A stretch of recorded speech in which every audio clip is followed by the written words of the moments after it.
The figure shows a pin joint plane stress loaded at the midpoint at the point M by hanging a mass of 100 kg. The member Ln of the truss is subjected to load of. See, what we need to find out, the force in the FLN. Force in the FLN. Okay. So here, if you observe the junction L, okay, according to our second statement, what is the second statement? Second statement, so whenever you have a three-member system, and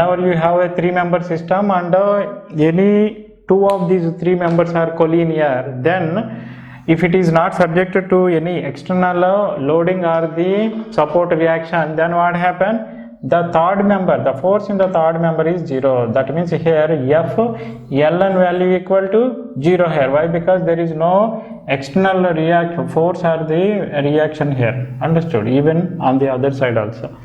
Okay, this is very simple. So what is the answer here? Answer is 0 and option is A here.